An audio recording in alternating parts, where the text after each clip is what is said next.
Howrah Bardhaman local via main platform number 3 पर आ रही है। Good morning from Uttarpara station. आज 9 मार्च 2024 शनिवार भोर 5:25। आज महाशिवरात्रि। ट्रेन आसছে, আমি এখনই চাপবো। আজ আমি যাব পশ্চিমবঙ্গের পূর্ব বর্ধমানের কোগ্রামে অবস্থিত অজয় নদের পাশে মহাতীর্থ উজানি সতীপীঠে মা মঙ্গলচণ্ডী মন্দিরে। চলুন যাওয়া যাক। ভোরবেলা যদি একবার ঘুম থেকে উঠে পড়া যায় তাহলে সকালটা খুব সুন্দর হয়।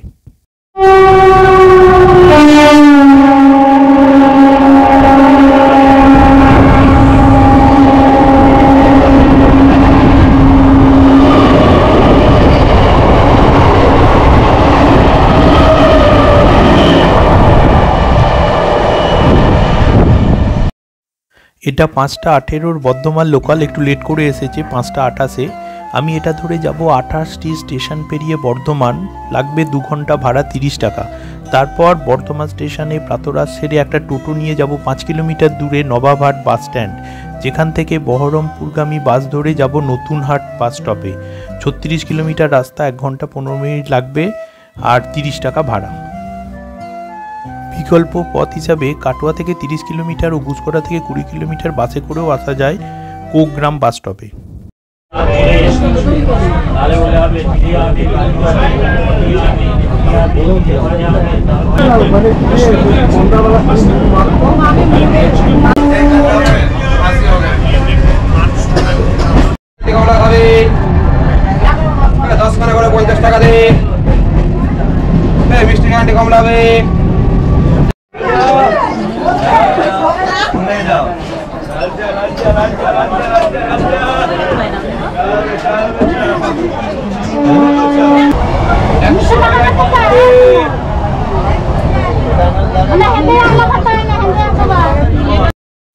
এরপরে বর্ধমান স্টেশন এসে যাবে।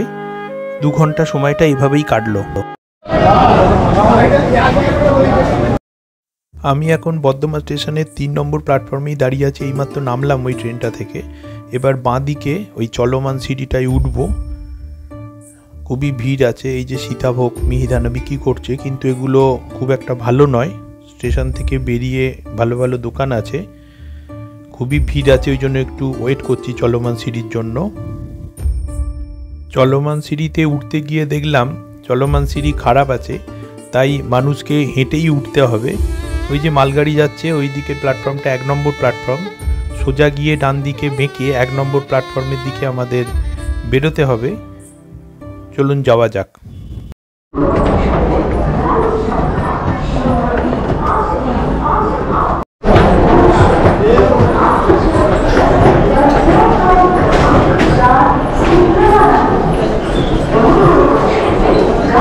এই দিকে যাব।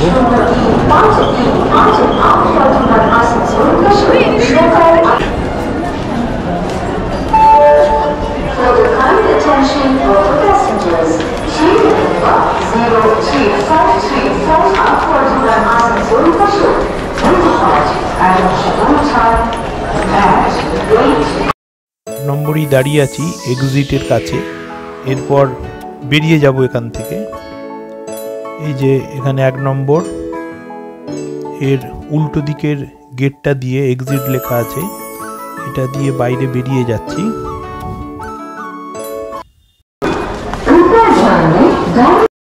বাইরে বেরিয়ে দেখলাম প্রচুর প্রাইভেট কার রয়েছে, টোটো রয়েছে, অটো রয়েছে, অনেক কিছু গাড়ি রয়েছে।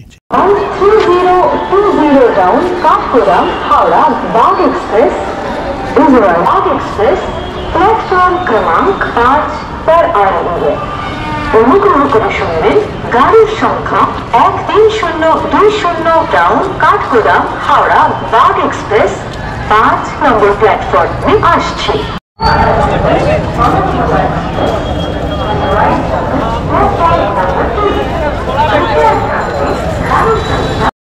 আচ্ছা দাদা, কচুরি কত করে? 20 টাকা প্লেট, তাই তো? 5টা আছে। আচ্ছা, আমাকে তাহলে মানে নতুনহাট যেতে গেলে আমাকে যেতে হবে নবাবহাট বাস স্ট্যান্ডের দিকে। আচ্ছা, ডান দিকে ওটা নাকি? ডান। আচ্ছা দাদা, ঠিক আছে। আচ্ছা, ওইদিকে ওই স্টেশন থেকে বেরিয়ে এলাম, বেরিয়ে এসে এইখানে সব দোকান আছে। এই দাদার কাছে এসব পরপর দোকান আছে। এই দাদার কাছে আমি খেলাম কচুরি, 5টা কচুরি 20 টাকা। দাদার নাম বলুন একটু। শেখ পাপ্পু। আচ্ছা, শেখ পাপ্পু। আচ্ছা, কটা থেকে দোকান খোলা থাকে আপনার? 6টা থেকে বেলা 2টো। 6টা থেকে 2টো অবধি পাওয়া যায়। ঠিক আছে, আমি এখানে খেলাম কচুরি, খুব সুন্দর কচুরি, 5টা 20 টাকা। আপনারা সব এলে এখানে জলখাবার করবেন। রাস্তাটা ক্রস করে ওইদিকে যেতে হবে, তাহলে ওই দিক থেকে টোটো পাবো নান্দিকে নবাবহাট বাস স্ট্যান্ড যাবার। ত্রিলোকি মিষ্টান্ন ভান্ডার দেখতে পাচ্ছি, ওর ডান দিকেই টোটো স্ট্যান্ড। আচ্ছা, কত ভাড়া বললে? 20 টাকা। আচ্ছা, নবাবহাট ওই ওখানে নামিয়ে দেবেন, মানে বাস স্ট্যান্ডে নামিয়ে দেবেন। আচ্ছা, কতক্ষণ লাগবে? আমার মোটামুটি আপনার 14 থেকে 15 মিনিট লাগবে। 14 থেকে 15 মিনিট লাগবে। ঠিক আছে। আমার এখান থেকে 5 কিলোমিটার রাস্তা।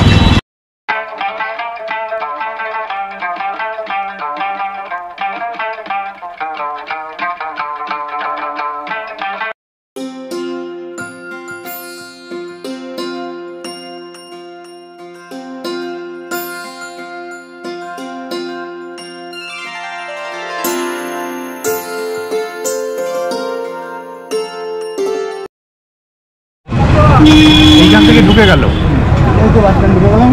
আচ্ছা,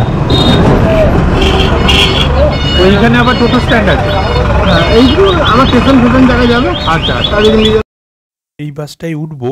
বর্ধমান থেকে বহরমপুর ভায়া নূতনহাট 36 কিলোমিটার রাস্তা, 1 ঘন্টা 15 মিনিট লাগবে, 30 টাকা ভাড়া।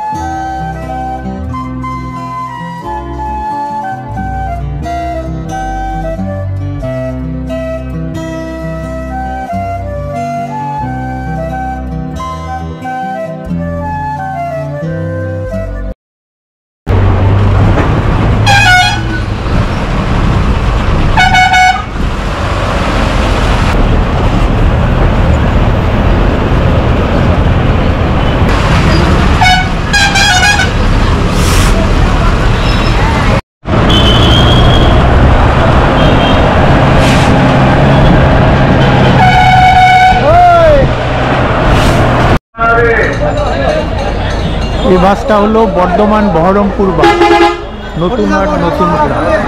এখানে অনেক বাস আছে। এটা হলো নতুনহাট বাসটা। হ্যাঁ হ্যাঁ, দেখে এটা হলো সিউড়ি কাটোয়া বাস। এখানে অনেক বাস আছে। বহরমপুর বর্ধমানের অনেক বাস আছে। জামালপুর, এত বোলপুর, নতুনহাট অনেক দূর থেকে আসে। এটা হলো নতুনহাট বাস স্ট্যান্ড, বহরমপুর বর্ধমান।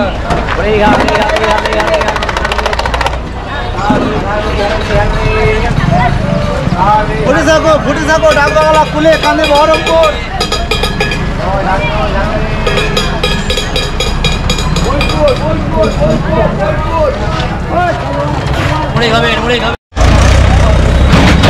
এই টোটোটা করে যাবো, এইটা বাস স্ট্যান্ড। এই বাস স্ট্যান্ড থেকে এখান থেকে বেরিয়েছি।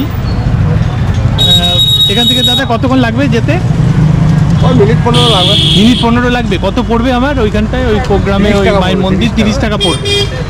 আচ্ছা, ঠিক আছে, এই টোটোটায় আমি উঠছি। আপনি একা বলে 30 টাকা পড়বেন, লোক বেশি হলে কম হবে।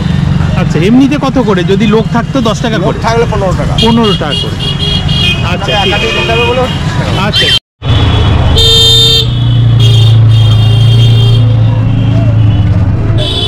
এই যে বাস স্ট্যান্ড, মানে বাস স্ট্যান্ডের উল্টো দিকে নাকি? বাস স্ট্যান্ডের উল্টো দিক দিয়ে।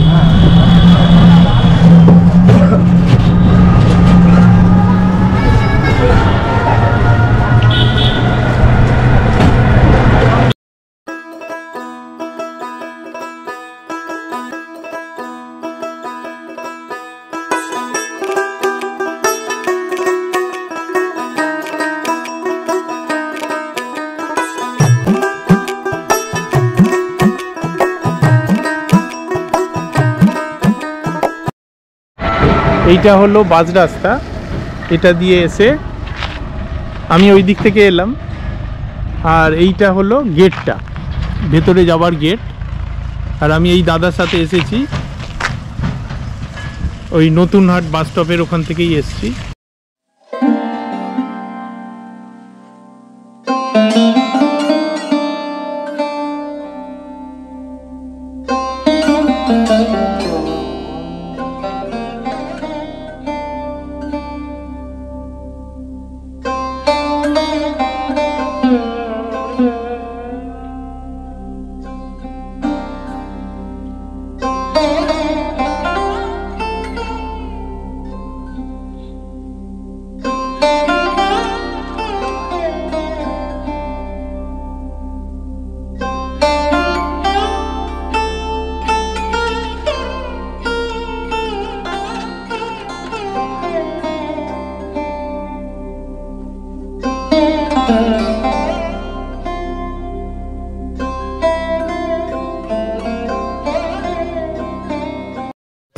পৌঁছে গেলাম উজানি সতীপীঠে। আমি এখন দাঁড়িয়ে আছি পশ্চিমবঙ্গের পূর্ব বর্ধমানের কোকগ্রামে অবস্থিত অজয় নদের পাশে মহাতীর্থ উজানি সতীপীঠের মা মঙ্গলচণ্ডী মন্দিরে। এখানে দেবী সিংহবাহিনী, দেবীর নাম মঙ্গলচণ্ডী, সর্বমঙ্গলা নামে পূজিত হয়। 51 সতীপীঠের একটি শক্তিপীঠ। বর্তমানে কোকগ্রাম পূর্বে ছিল উজানি নগর, তাই একে উজানি সতীপীঠও বলা হয়। এই সেই তীর্থক্ষেত্র যেখানে এলে দূর হয়ে যায় সর্ব অমঙ্গল, কেটে যায় নানা বিপদ। এখানে রায় উপাধিধারী ব্রাহ্মণরা বংশ পরম্পরায় এখানে পুজো করে যাচ্ছে। 22তম পুরুষ পুরোহিত হলো সোমনাথ রায়। প্রচলিত কাহিনী অনুসারে কিংবদন্তি আছে অভিশপ্ত স্বর্গের অপ্সরা ফুল্লরা এখানে কন্যা রূপে জন্মগ্রহণ করেছিলেন। তিনি বিয়ে করেছিলেন ধনপতি সওদাগরকে। সওদাগর সিংহলে বাণিজ্যে যাবার আগে দেবীর ঘটে লাথি মেরেছিলেন। এরপরে ওনার বাণিজ্যে বিপর্যয় ঘটে এবং উনি উজানিনগরে ফিরতে পারেননি। তারপর ওনার স্ত্রী খুলনা দেবী মঙ্গলচণ্ডীকে পুজোয় সন্তুষ্ট করে তার বরকে ফিরিয়ে এনেছিলেন। মায়ের এখানে যখন বাম কনুই পড়েছিল তারপরই এখানে শক্তিপীঠ তৈরি হয়েছিল। 2006 সালে মন্দিরটি সংস্কার হয়ে নতুন রূপে প্রকাশ পায়। প্রাচীন মূর্তিটি 90-এর দশকেই চুরি হয়ে যায়। 1994 সালে মল্লিক উপাধিধারী গ্রামের এক ধনী পরিবার বর্তমানের কোষ্ঠীপতরের দশভুজা মূর্তিটি নির্মাণ করেছেন। সেই থেকেই এই মূর্তিটির পুজো হচ্ছে। বাংলা সাহিত্যের ইতিহাস থেকে শ্রীমন্ত সওদাগরের মঙ্গলচণ্ডীর কাহিনী আমরা প্রায় সকলেই জানি। শ্রীমন্ত সওদাগর বাণিজ্য তরী নিয়ে সিংহলের পথে রওনা হলেন, কিন্তু যাত্রাপথে সমুদ্রে প্রবল ঝড় ওঠে, ফলে বাণিজ্য তরী সহ লোক লস্কর সমুদ্রে ডুবে গেল। অসহায় রাজা সাদরে উঠলেন সিংহলের বন্দরে। সিংহল রাজার কর্মীরা তাকে কারারুদ্ধ করে। কারাগারের অবস্থানকালীন দেবী মঙ্গলচণ্ডীর বন্দনা করতেন। দেবী সীমন্তের পুজো বন্দনায় সন্তুষ্ট হয়ে সিংহলরাজকে বললেন সীমন্তকে মুক্ত করে দিতে। দেবীর আদেশে মুক্ত সওদাগর নিজের দেশে ফিরে এলেন। পথে সমুদ্রে মা তাকে কমলে কামিনী রূপে দর্শন দেন এবং দেশে ফিরে সওদাগর মঙ্গলচণ্ডীর পুজো চালু করেন। সেই থেকেই এই পুজো চালু। শ্রীমন্ত সওদাগরের জন্ম এই মঙ্গলকোট গ্রামে। এখন আমরা মা মঙ্গলচণ্ডীকে দর্শন করছি।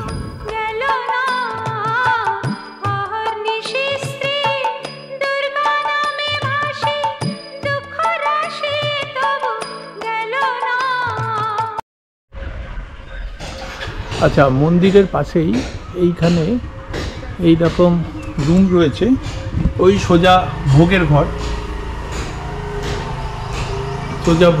রয়েছে।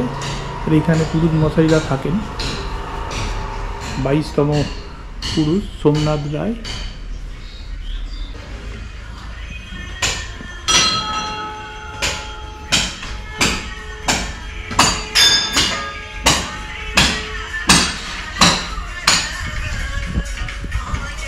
এটা হলো ভোগের ঘর।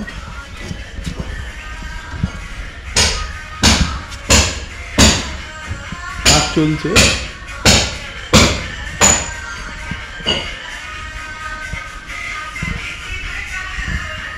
আর কেউ যদি থাকেন, এখানে একটা রুম আছে।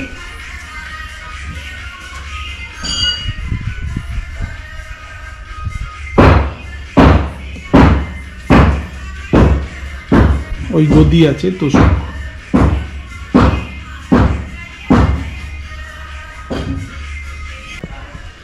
এখানে টয়লেট আছে।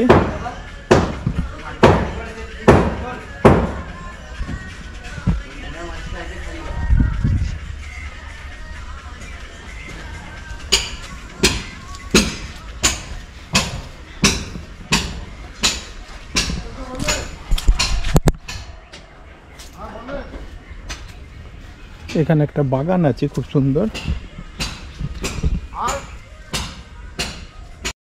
আজকে শিবরাত্রি, তাই বাবার মাথায় সকলে জল দিতে এসেছেন।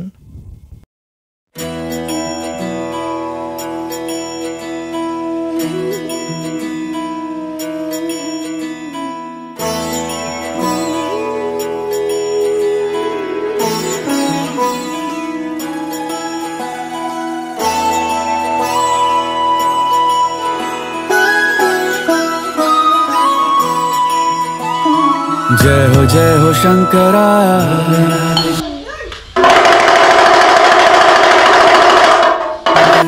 तेरे जाप के बिना चले ये सांस किस तरह। मेरा कर्म तू ही जाने, क्या बुरा है क्या भला।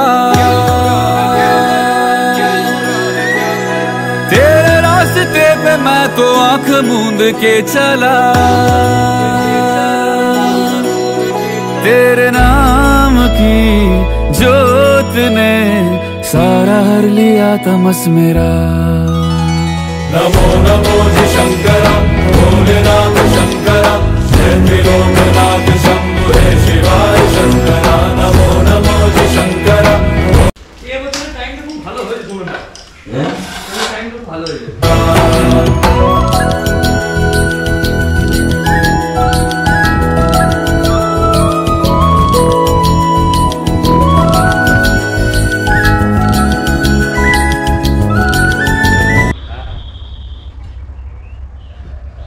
এটা হলো অজয় নদ, উত্তরবাহিনী নদী। পয়লা মাঘ ওই যে বালির চর আছে ওখানে উজানি মেলা হয় একদিনের জন্য। আর ওই অজয় নদের ওই পারে আছে শ্মশান। এইখানে একটা প্রাইভেট ঘাট করা আছে।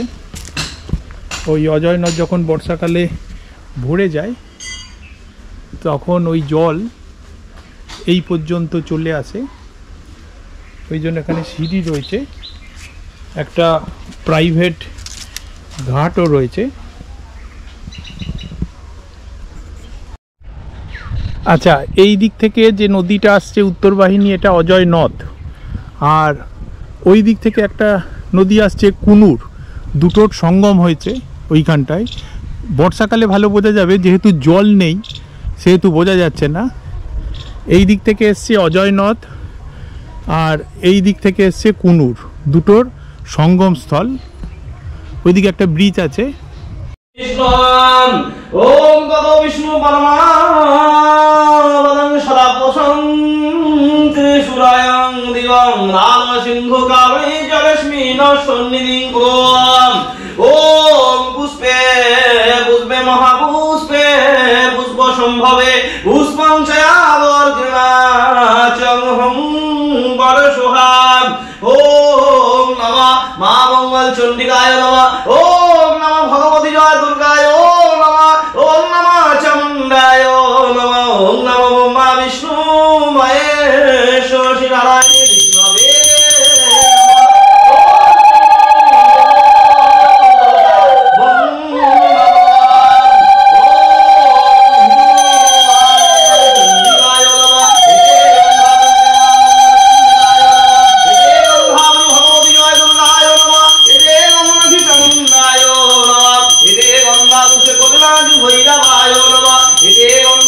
দক্ষিণে কালী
শক্তি রূপে সনাতনে ওনাশায় গুণময়ী নারায়ণী নমস্তুতে নমঃ।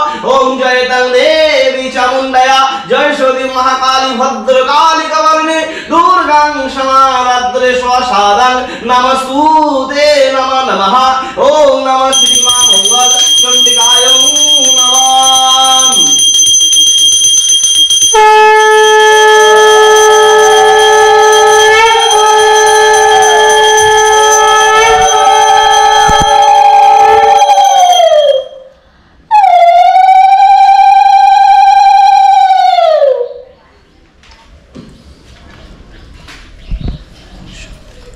আচ্ছা, আপনার নাম একটু বলবেন? আমার নাম সোমনাথ রায়। আপনার ফোন নাম্বার? 8348968244। আচ্ছা, 51 সতীপীঠে এক পীঠ দেবী মঙ্গলচণ্ডী, তার ভৈরব হচ্ছে কপিলাম্বর। আচ্ছা, মায়ের ভৈরবের মন্দির আলাদা নেই, মায়ের সাথেই মায়ের ভৈরবের একসাথেই আছে।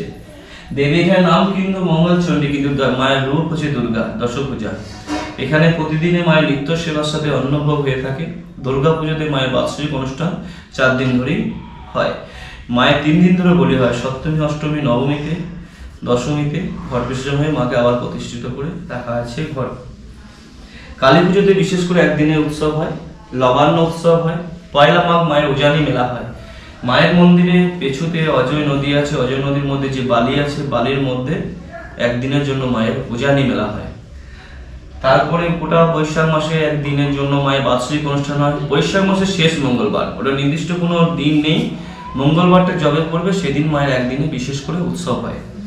যেহেতু মঙ্গলচণ্ডী, জয় মঙ্গলবার, বিপত্তারিণী এগুলো তো হয়েই থাকে, হয়ে আসছে দীর্ঘদিন হয়ে। আমরা হচ্ছে বংশকার পুরোহিত। আমাদের রায় পরিবারকে মা স্বর্ণ দিয়েছিল, তখন থেকে রায় পরিবারের লোক মায়ের পুজো পাঠ দীর্ঘদিন করে আসছে।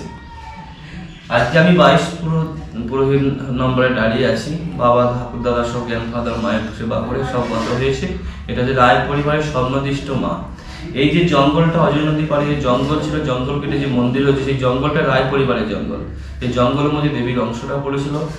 তখন মা স্বর্ণ দিয়েছিল যে আমার পুজো পাঠ রায় বংশের লোক করবে, আদা স্বর্ণ পুরোহিত দরকার নেই, আমি করবো। এই যে বেদিটা দেখছেন, এই বেদি, কালো বেদিটা, এই কালো বেদিটা মায়ের সিংহাসনে যে কালো মার্বেল দিয়ে বেদি দেখা যাচ্ছে, এই বেদির মধ্যে দেবীর কুনুইটা রাখা আছে। আচ্ছা, এই বেদিটার মধ্যে আচ্ছা সোনার কৌটো, গোল্ডেন যে কৌটোর মধ্যে দেবীর স্টোন রাখিয়ে দিয়ে আচ্ছা দেবীর উপরে ভরা শিল করা আছে, তার উপরে মায়ের ষষ্ঠী পাথরে মূর্তি হয়ে আছে। আচ্ছা, এখানে যে মায়ের আদেশ অনুযায়ী মায়ের যে অন্নভোগ হয়, অন্নভোগে মায়ের প্রতিদিন মাছ লাগে।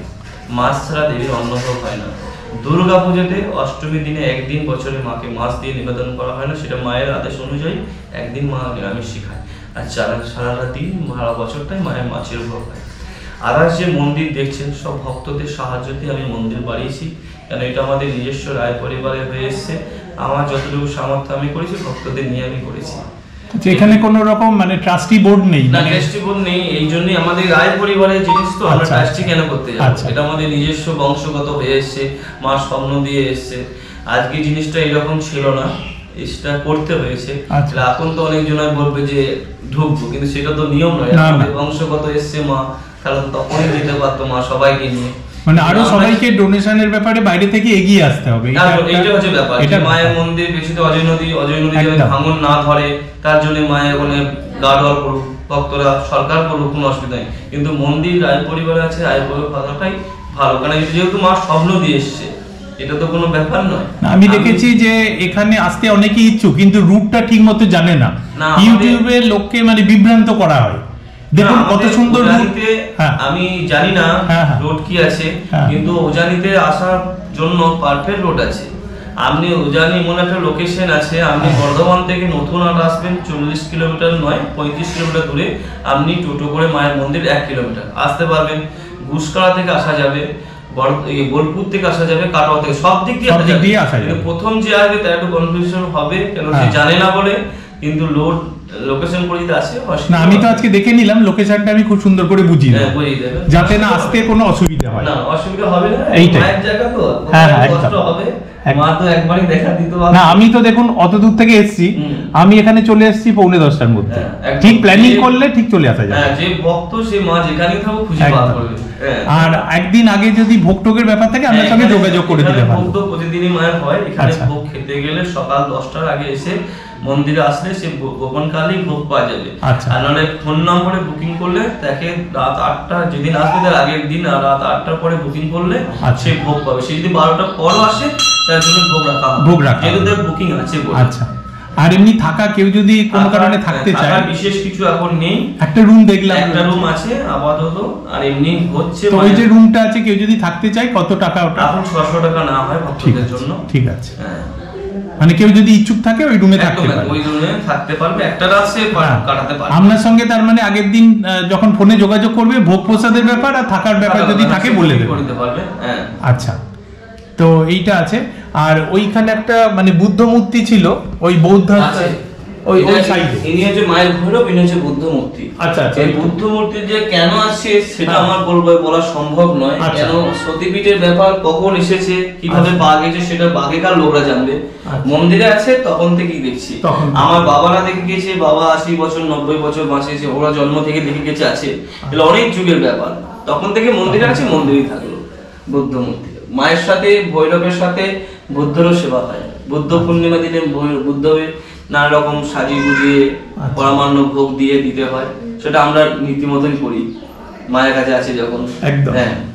আর এই আমাদের এই মন্দিরটা যখন সংস্কার হয়েছিল, মল্লিক উপাধিধারী কেউ একটা হেল্প করেছিলেন? না, মল্লিক উপাধিধারী হেল্প করেনি। মন্দিরটার ব্যাপারে বলি, আমাদের মায়ের মূর্তি ছিল অষ্টধাতু।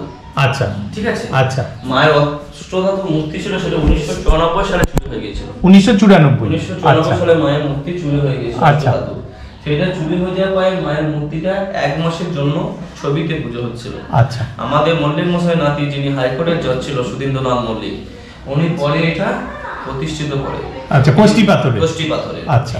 আগেকার মূর্তি যে মাপ ছিল সেই সাইজে এটি করা হয়েছে। সে ছিল অষ্টধাতু, ইনি হচ্ছে কোষ্টি পাথর। আচ্ছা। এইটুকুই ব্যাপার। এইভাবে করি মল্লিক বাবুরা এইটাকে প্রতিষ্ঠিত করে। আর মন্দিরটা যা দেখতেন ভক্তরা, এক ভক্ত স্বপ্ন পেয়েছিল কলকাতা বাড়ি, তিনি কিছু টাকা ডোনেট করে মন্দিরটাকে বাড়ানো হয়েছে। আর আগেকার যে মায়ের মন্দিরটা দেখছেন, যে মা যে গর্ভে গিয়ে আছে, উপরে হয়তো কিছু নষ্ট হতো, তখন হয়তো মল্লিক বাবুরা একটু খেয়াল নিত। আর মল্লিক বাবুরা এটাকে একটু নিজেদের হেফাজতের লক্ষ্য রাখে, কারণ গ্রামের ধার্মিক লোক মানে পাওয়ারফুল লোক, ওরা একটু লক্ষ্য রাখে। যেহেতু রায় পরিবারে ওরা বলতে চায় রায় পরিবারের জিনিস রায় পরিবারে থাকে, অন্য জনকে এসে মাথা গুঁড়ি না করে। আচ্ছা। হ্যাঁ। আর ওই বাস রাস্তা থেকে ভেতরের রাস্তাটা দেখলাম খুবই বাজে রাস্তা, ওই রাস্তাটা একটু ঠিক হলে ভালো হয়। হ্যাঁ, আমি এটাই অনুরোধ আমাদের কাছে, ভক্তদের কাছে, প্রশাসনের কাছে একটাই অনুরোধ, মায়ের মন্দির থাকবে, সবই থাকবে, মানুষ থাকবে না। রোড করে দিলে রোড থাকবে, সবই থাকবে। আমি আপনাদের কাছে একটাই অনুরোধ, মেন রোড থেকে মায়ের মন্দির আসার জন্য যে 1 কিলোমিটার রাস্তা আছে, সেটা যদি কোনোভাবে বাগানো যায়, পরিষ্কার পরিচ্ছন্ন, সাইডে লাইট ফাইট করে দিয়ে করা যায়, যে করবে সেরই নাম থাকবে, যে করে দিয়ে যাবে সেটাই থেকে যাবে। কিন্তু মা থাকবে, জায়গা থাকবে, সবই থাকবে।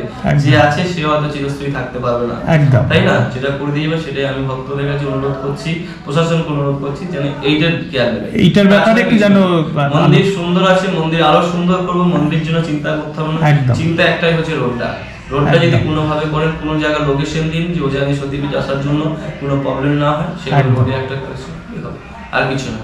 আচ্ছা, ঠিক আছে, নমস্কার। হ্যাঁ, আপনি বুঝান। আচ্ছা, ওইটা মন্দিরের পেছনের গেট, ওই পেছনের গেট দিয়ে আমি বেরিয়ে আমি যাচ্ছি পল্লীকবি কুমুদ রঞ্জন মল্লিকের বাড়ি, ওই যে লাল বাড়িটা, আমি যাচ্ছি ওইখানে। মন্দিরের একদম কাছেই আছে পল্লীকবি কুমুদ রঞ্জন মল্লিকের বাড়ি। এখানে এখন কেয়ারটেকার থাকে তার ফ্যামিলি নিয়ে। সেই বাড়িটা আমরা এখন দেখছি দূর থেকে ঘুরে ঘুরে। খুব সুন্দর বাড়িটা।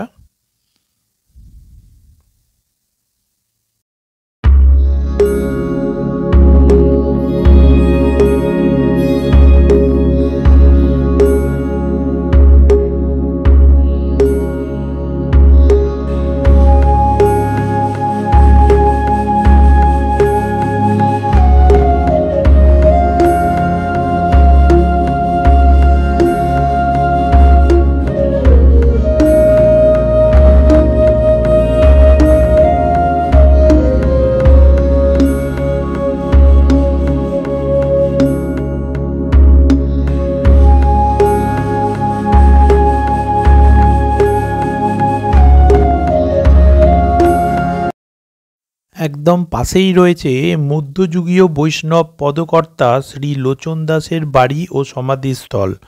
খুব সুন্দর, সামনেই নাট মন্দির, ভেতরের মন্দিরে আমরা বিগ্রহ দেখব। চারদিকের পরিবেশ খুব সুন্দর। এখন ঘুরে ঘুরে দেখছি ভেতরটা।